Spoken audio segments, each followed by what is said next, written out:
How many of y'all have kids? I'm just curious. Here's what I need you to do. When I tell you this story, think about your kids. Think about your child coming home from a night out with their friends, laying down, going to sleep, feeling somebody come in the room and wake them, and drag her out of bed, naked, forced on her knees, with her hands over her head, begging for her life, begging for her hero, her father, me, that couldn't be there. She was 5'3". She weighed 115 pounds. Bang! Dead. Gone. Why?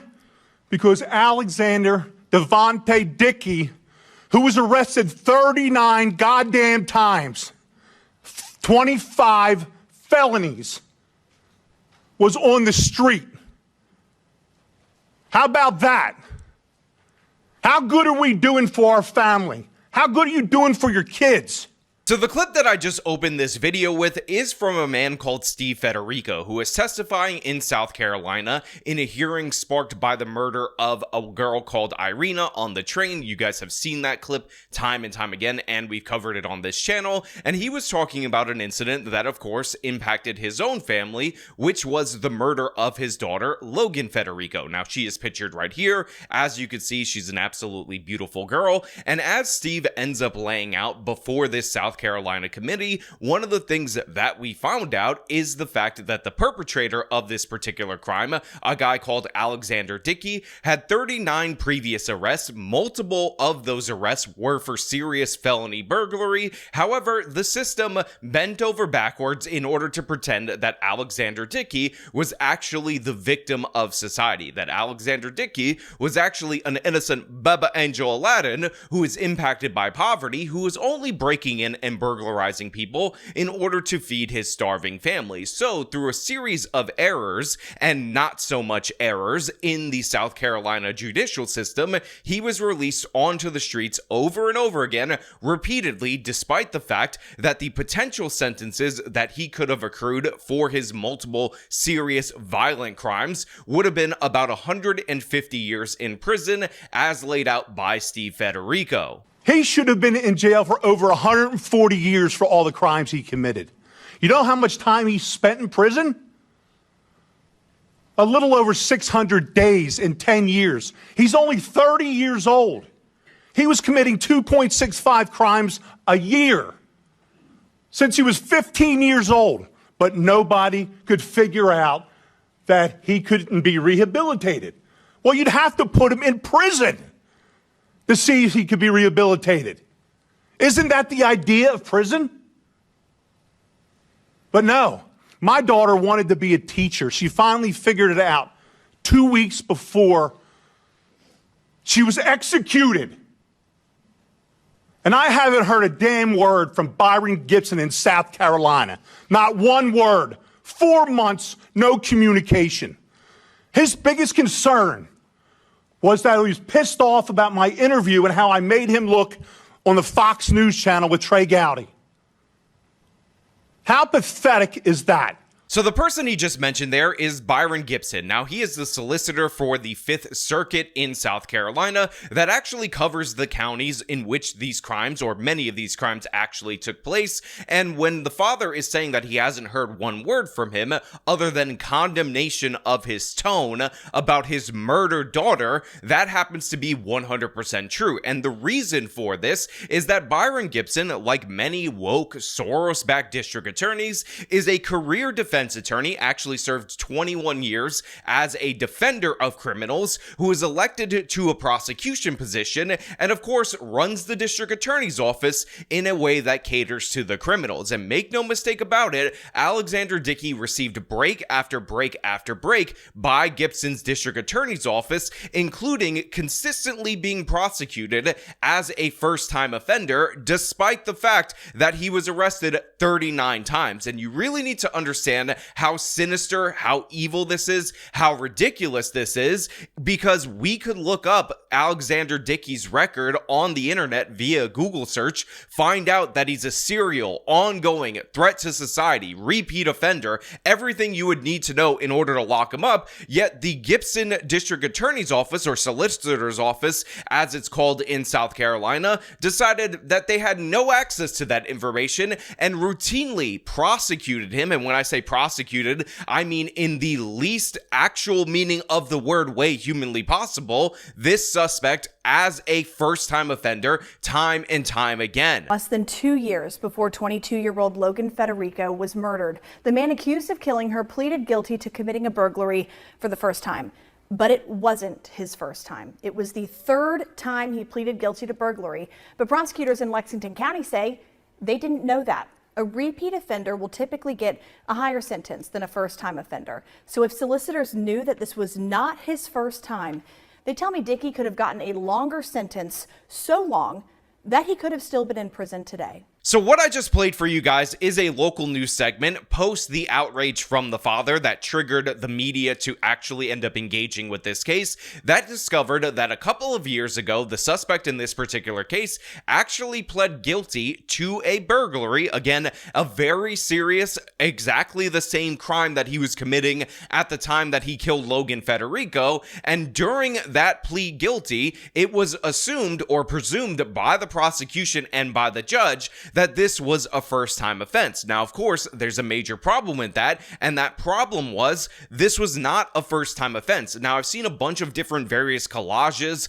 of the mugshots of this particular criminal, with, of course, Logan Federico in the center, and this does not tell the full story. Yes, this guy was arrested over and over again. He had multiple different convictions for multiple crimes, but the fact is, the soft-on-crime attitude from these woke prosecutors in and around this area decided to treat this guy as an innocent Baba Angel Aladdin, as somebody with no previous criminal record. So not only should he have been serving more time, so much so that he would not be able to commit this particular murder, but in addition to that, he also had probation violations that he was flagrantly flouting. And guess what? He didn't end up getting his probation revoked because they didn't know at the time of trial, it wasn't submitted before the judge, that this guy had a repeat criminal history. And the crazy thing about this is that this happening one time sounds like an error. It sounds like a mistake. Sounds like, oh, well, you know, what are you gonna do? Sometimes the prosecution ends up messing up on a particular case, but guess what? This didn't happen one time. This wasn't one instance where he pled to a burglary that should have been a second or third offense. Therefore, he should have actually served serious prison time. This happened multiple times. This wasn't the first time Dickey broke into a home. In 2014, when Dickey was 19 years old, he pleaded guilty to burglary. 4 months later, in 2015, he pleads guilty to another burglary. This one is charged as a first offense, even though he pleaded guilty to that earlier charge in the same courthouse just months before. Then, in 2023, Dickey is back in court, pleading guilty to yet another burglary. This one also charged as a first offense, but it was his third offense. Less than 2 years later, Dickey is charged with another burglary in Columbia, and this time the murder of Logan Federico. Now look, those particular burglaries are not the extent of Dickey's criminal history. So how did this happen? How does someone get convicted of first-time burglary twice? I found Dickey's burglary history in just minutes online. So why didn't prosecutors see it when they handled this case 2 years ago? The answer, they say, is in his rap sheet. It's the official record used to track someone's criminal history, and it's what solicitors use when prosecuting defendants. In 2023, Dickey's rap sheet was 15 pages long, but not a single burglary charge was on there.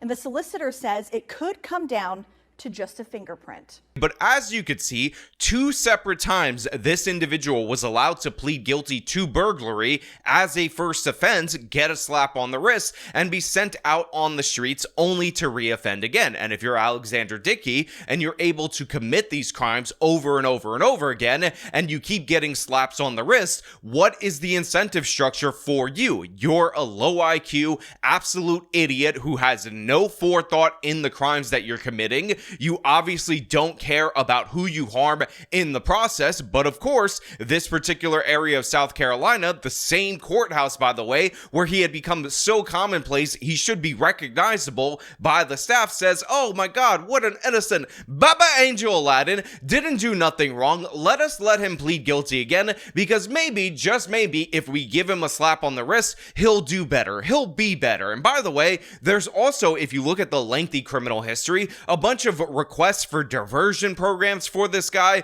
a bunch of second, third, 25th chances that this guy ended up getting, and all of those chances ended up culminating in the murder of Logan Federico, who again was dragged out of her bed during the course of this robbery, forced to her knees, and shot execution style by this monster. And of course, when I say execution style, I need to make this 100% clear. I mean shot in the head while she was on her knees. She wasn't even facing away from Alexander Dickey at the time that she was murdered. He had no problem in a cold-blooded way, with malice and aforethought, looking her in the face and shooting her in the head because he wanted to steal the contents of her purse, because he wanted to go on a little bit of a spending spree with her credit cards. And by the way, according to the father, that's how they ended up catching him. Logan deserves to be heard. Everyone on this panel deserves to be heard.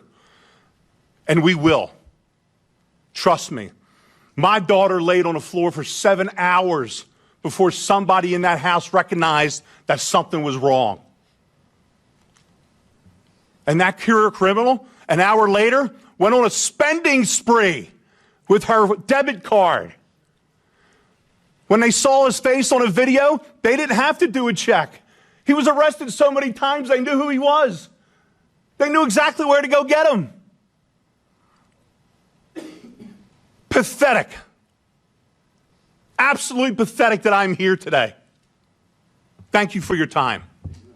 I want you guys to remember that Byron Gibson, again, the woke prosecutor in and around this area, said the real problem in this case is that this man is too angry. This man is too upset. This man wasn't polite enough to Byron Gibson. Again, this thug, this absolute criminal who got slapped on the wrist time and time again, who got released over and over again, was so recognizable to law enforcement that when he went on a post-burglary and murder spending spree, they ended up being able to identify him just by the look of him on the surveillance video. The local police were so familiar with this thug, with this criminal, with this repeat offender, that they were like, oh yeah, that's Alexander. That's the guy that we keep arresting time and time again. By the way, he stole a car to start off this crime spree. So he didn't even start off with the homicide, but they knew right away from the surveillance video who this guy was. They knew right away that this guy was a dumb, stupid, ridiculously vicious criminal, and they were able to pick him up instantly. Instantly, they were able to find him because it was that easy. Because again, he was not concealing his crimes to anyone except, of course, for the prosecutors in South Carolina who thought he was a first-time offender, even though, again, he had basically Criminal of the Month plaques all over the wall. But yeah, this is what went down in South Carolina, and I think it's important to hear a little bit more from the father about how you will not forget him. You will become sick of his face because he's never going to let these legislators live this down, because I think that message is incredibly powerful. That we're letting our 22-year-old kid visiting friends. It's all she ever wanted to do was visit friends.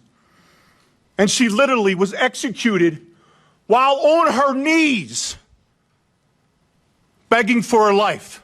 Her name's Logan Federico, not Irina. And you will not forget her. I promise you. You will be sick and tired of my face and my voice until this gets fixed. I will fight until my last breath for my daughter. You need to fight for the rest of our children, the rest of the innocents, and stop protecting the people that keep taking them from us. Please. You have the power. We put you in the power to do what you have to do. We're asking you, we're begging you all to stop this. 39 crimes in 10 years. 25 felonies. Can anybody here explain to me, well, how possibly he could be on the street? Possibly be on the street. How is it possible? I could sit down in a room and I could explain the whole process of how it failed, how South Carolina failed, Logan, okay? How lack of communication. What y'all did, you woke up a beast and you pissed off the wrong daddy. Because I'm going to put it out there. And I'm not going to be quiet until somebody helps. Look, everything he said right there makes 100% sense. It's basic, it's logical, it's sensible. So of course, post the Black Lives Matter riots, with the election of a soft-on-crime prosecutor, we should not be surprised that the exact opposite was being done. But you know what? We're not going to forget Logan Federico on this channel either. We are going to follow this case. We are going to follow Byron Gibson until he is thrown out on his ass out of the solicitor's office, because he does not deserve to be there. He broke the public trust. He told us time and time again that the real issue in our criminal justice system is evil white racism that's unfair to people like Alexander Dixon. But in reality, what we can see for ourselves is that the real unfairness is that people like Alexander Dixon get to be released time and time again, get multiple different chances, and they get to murder people like Logan Federico. But you know what? That's all I really have for you guys today. Thank you so much for watching. As per usual, if you like this video, show them by leaving a like, subscribe for more content, follow me on my social medias, support me via the support links in the description of this video. This has been me talking about a father who called out a terrible system. Till next time.